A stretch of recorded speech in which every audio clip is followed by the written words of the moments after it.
ஆண்டவர் TMX முறுக்கு கம்பிகளின் அரசன்.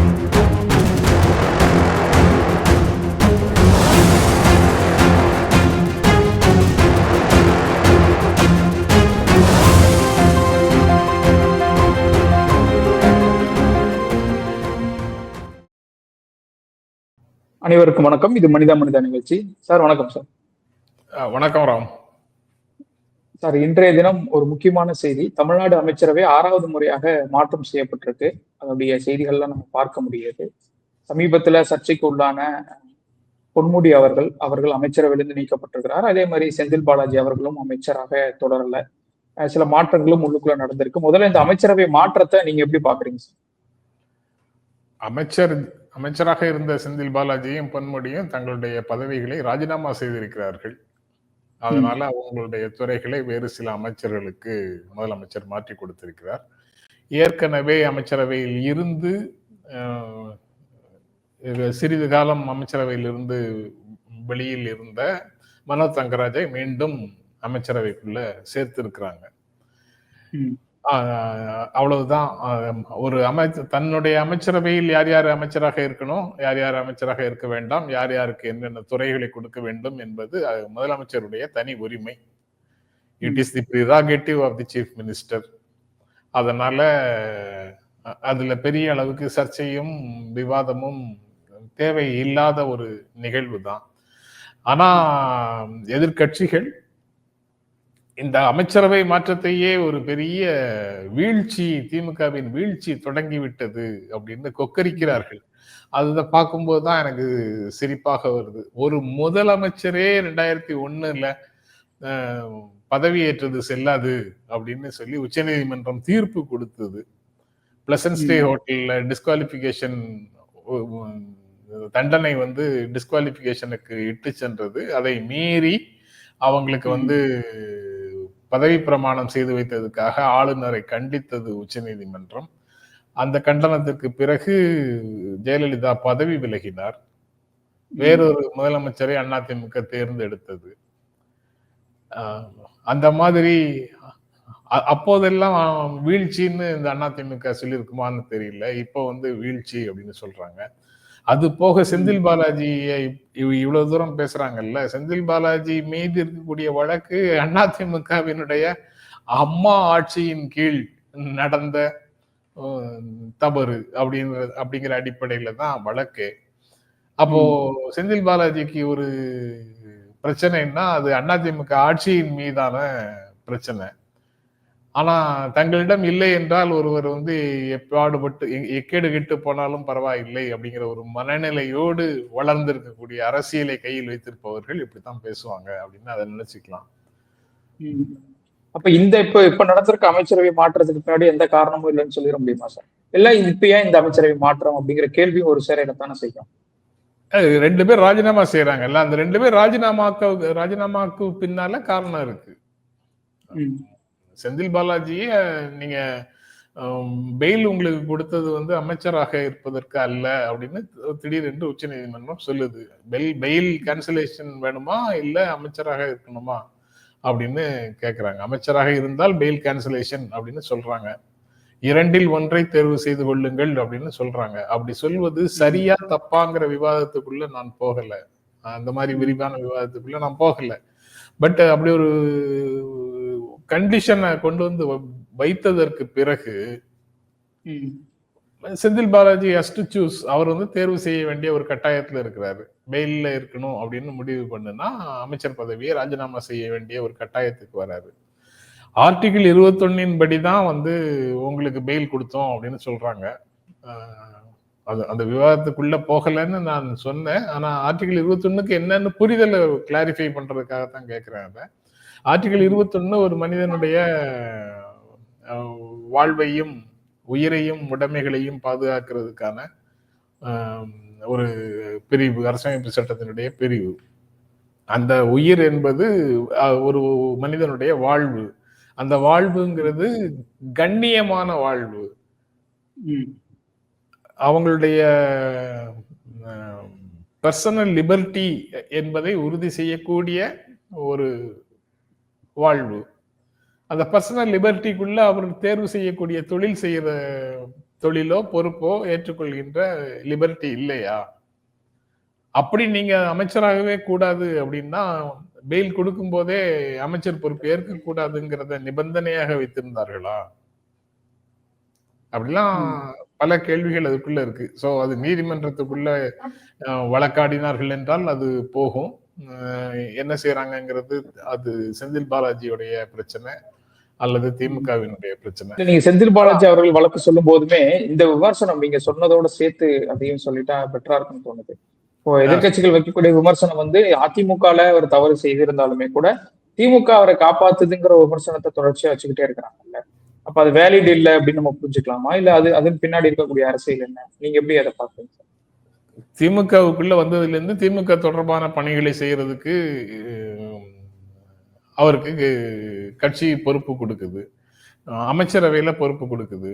அதிமுகல இருந்து வழக்குகளோடு வந்தவரை அந்த வழக்குகள் கிடப்புல இருக்குதா எங்கேயாவது?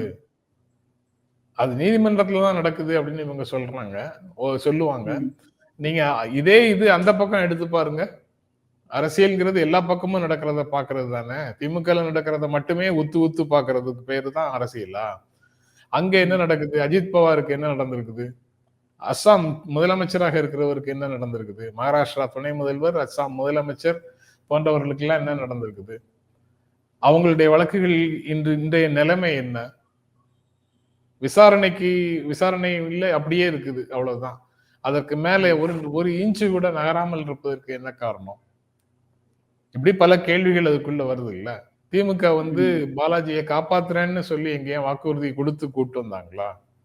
அல்லது எங்களோடு விட்டால் உங்களுடைய வழக்குகள் இல்லாமல் போய்விடும்னு சொல்லி கூட்டு வந்தாங்களா? திமுகவோடு திமுகவுக்கு எதிராக பாஜகவும் அதிமுகவும் இருக்கக்கூடிய ஒரு சூழல்ல அவர்கள் ஆட்சி பொறுப்புக்கு வந்தால் அல்லது ஒன்றியத்தில் இருக்கக்கூடிய பாஜக ஆட்சியின் மூலமாக நாம் தொடர்ந்து வேட்டையாடப்படுவோம்னு தெரிந்ததற்கு பிறகும் தானே திமுக இருக்காங்க எல்லாரும்.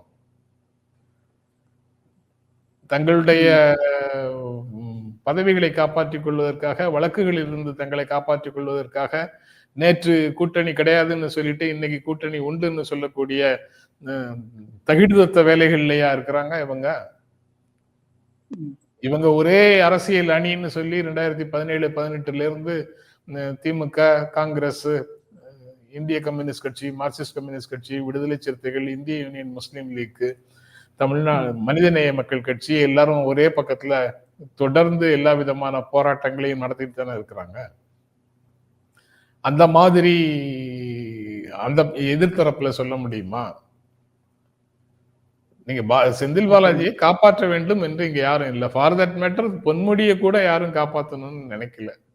அவர் தவறு செய்தார். முதல்ல கட்சி பொறுப்புல இருந்து நீக்கினாங்க. அதுக்கப்புறம் நீதிமன்றம் சுயோமோட்டோவாக ஒரு வழக்கு எடுத்து அவருக்கு எதிராக கடுமையான வார்த்தைகளை சொல்லிச்சு. அவரு ராஜினாமா செய்யறாரு. அவர் ராஜினாமாவை முதலமைச்சர் ஏற்கிறார், அதை பரிந்துரைக்கிறார், அதை ஏற்றுக்கொள்ளுங்கள் என்று கவர்னருக்கு பரிந்துரைக்கிறார். அவர் பரிந்துரைக்கிற முதலமைச்சருடைய பரிந்துரையை இன்று ஏற்றுக்கொள்ளும் ஆளுநருக்கு எதிராக ஆளுநருடைய செயல் தப்புன்னு இப்பதானே சுப்ரீம் கோர்ட் ஒரு பெரிய வெர்டிக்ட் கொடுத்தது. அவர் செய்தது அவ்வளவும் தப்பு அப்படின்னு சொல்லி அவர் செய்ய வேண்டிய வேலையை நாங்களே செய்யறோம்னு சொல்லி தானே செஞ்சாங்க உச்ச நீதிமன்றம். அதுக்கு என்ன பொருள்? அவரு ராஜினாமா செய்யல அப்படின்னு இப்போது நாக்கு பல்லு அப்படின்னு எல்லாம் பேசுறாங்கல்ல பலரு, அவங்க கேக்குறாங்களா? செந்தில் பாலாஜி இதுக்கு முன்னாடி அமைச்சர் ஆளுநர் அமைச்சரா தொடரக்கூடாதுன்னு ஒரு முட்டுக்கட்டை போட்டதும் நடந்துச்சு சார். முதல்ல சொன்னாரு. அதுக்கப்புறம் லீகல்லி சட்டப்படி பார்க்கிற பார்வையில செந்தில் பாலாஜி அமைச்சராக தொடரக்கூடாதுன்னு யாராவது சொல்லியிருக்காங்களா? எங்கேயாவது இருக்கா? அமைச்சராக நியமிக்கும் முழு உரிமையும் முதலமைச்சர்கிட்ட தான் இருக்கு, ஆளுநர்கிட்ட இல்ல. அப்படி இருக்கும்போது அவர் கொடுத்ததை ஏன் திரும்ப வாங்கினாரு? ஆளுநர் சைட்ல செய்தது எல்லாமே பிரச்சனையானதாக இருந்தது. அது நீதிமன்றமும் அதை உறுதியாக இப்ப வரைக்கும் கண்டிச்சிருக்குது. ம். ஆனா இங்க இருக்கக்கூடிய ம், டெல்லிக்கு ஒரு பார்வையும் சென்னைக்கு ஒரு பார்வையும் வைத்திருக்கக்கூடிய இரட்டை பார்வையாளர்கள், இரட்டை நிலையை கொண்டவர்கள் இதையெல்லாம் பத்தி பேச மாட்டாங்க. ஏதோ அது இது எல்லாமே முடிஞ்சுது அப்படின்னு இங்க கொக்கரிச்சிட்டு இருக்கிறாங்க. இவங்களாலதான் எல்லாம் நடந்ததுன்னு வேற நினைச்சிட்டு இருக்கிறாங்க. ம். அப்ப இன்னும் இந்த எலெக்ஷனுக்கு இன்னும் ஓராண்டுகள் தான் இருக்கு கிட்டத்தட்ட. அப்ப இந்த அமைச்சரவை மாற்றம், இந்த மாதிரியான தரப்பு மீதான விமர்சனங்கள், இதெல்லாம் வந்து திமுகவுக்கு ஒரு நெருக்கடியை கொடுத்துறாது அப்படின்னு நீங்க நினைக்கிறீங்களா சார்?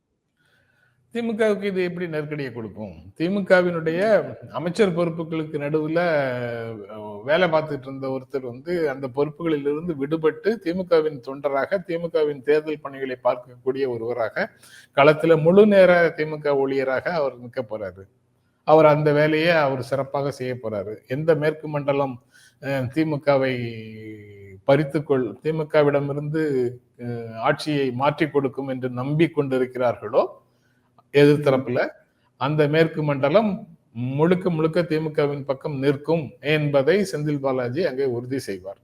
ஒரு கட்சி தொண்டனாக அந்த வேலையை செய்வார். அதுதானே நடக்கும். நியாயமா பார்த்தா அதுதானே நடக்கும். வேற எதுனா நடக்கும்?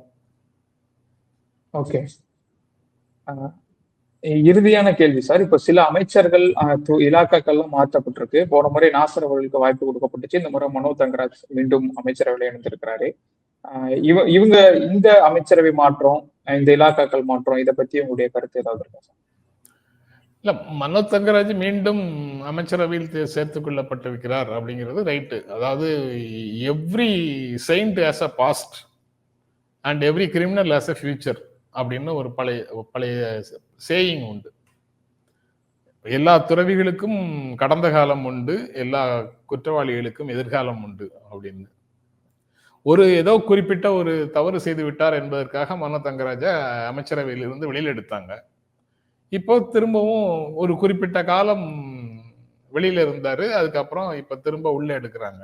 அவருக்கு உரிய உணர்தல் வந்திருக்கும், படிப்பினை கிடைச்சிருக்கும் அப்படிங்கிறது தெளிவானதற்கு பிறகு அவரை மீண்டும் அமைச்சரவையில முதலமைச்சர் சேர்த்திருக்கிறார் தான் புரிஞ்சுக்கணும். அதை நான் அப்படித்தான் புரிஞ்சுக்கிறேன். அதுல வேறு என்ன இருக்கு? வேறு என்ன விதமான பிரச்சனை இருக்கு? 6வது முறையாக மாற்றம் அப்படிங்கிறதுல என்ன? வார இறுதிகள்ல முதலமைச்சருடைய கார் கிண்டியை தாண்டி போச்சுனாலே பரபரப்புக்கும் பதைப்புக்கும் உள்ளான அமைச்சர்களை நம்ம கடந்த காலத்துல பார்த்திருக்கோம்ல. எத்தனை அமைச்சரவை மாற்றங்களை பார்த்திருப்போம். முதலமைச்சருடைய கான்வாய் அந்த பக்கம் கிண்டி பக்கம் போச்சுனாலே நடுங்கி கொண்டிருந்தவர் எங்க இருந்தாலும் ஸ்டூடியோக்குள்ள, டெலிவிஷன் ஸ்டூடியோக்குள்ள இருந்தவங்க எல்லாம் பதறி போய் வெளியில போனதை நான் பார்த்திருக்கிறேன். அப்படி ஒரு காலமா நடந்துட்டு இருக்கு தமிழ்நாட்டுல. இவர்களுக்கு எல்லாம் மறந்து போயிடுறாங்க. அது அப்படியும் ஒரு காலம் இருந்திருக்கு அப்படின்னு நினைவுட்டுறேன். ஆமா, அப்படியும் ஒரு காலம் இருந்திருக்குங்கிறது நினைவுட்டுறோம். இப்போ வந்து 6வது முறை அமைச்சரவை மாற்றம் அப்படின்னு சொல்றாங்க. என்ன மேஜர் ஷஃபிள், ரீஷஃபிள்ங்கிறது எங்கேயுமே இல்லை. ஒரு துறை அல்லது 2 துறை அவ்வப்போது மாற்றி அமைக்கப்பட்டிருக்கிறது, அவ்வளவுதான். எத்தனை முறை வேண்டுமானாலும் மாற்றி அமைக்கலாம். அம்மா கொடுத்து விட்ட அமைச்சரவை இது, அதை அப்படியே வைத்திருப்போம்னு சொல்லி மாறாமல் வைத்திருப்பதற்கு பயமா? யார் எந்த அமைச்சர் மேல கை வச்சாலும் ஆட்சிக்கு விழுந்து விடுமோ அப்படிங்கிற பயத்தினால வச்சிருக்கிற மாதிரி வச்சிருக்கணும்னு சொல்றாங்களா தெரியல. கிட்டத்தட்ட இந்த செய்தி தொடர்பா பல விஷயங்களையும் ஷேர் பண்ணிருக்கீங்க சார். உங்களுடைய நேரத்திற்கும் உங்களுடைய கருத்திற்கும் நன்றி சார். மீண்டும் ஒரு நிகழ்ச்சியில உங்களை நான் சந்திக்கிறேன். மிக்க நன்றி. நன்றி ராம். நேயர்களுக்கும் நன்றி. மீண்டும் ஒரு மனித நிகழ்ச்சியில் சந்திப்போம்.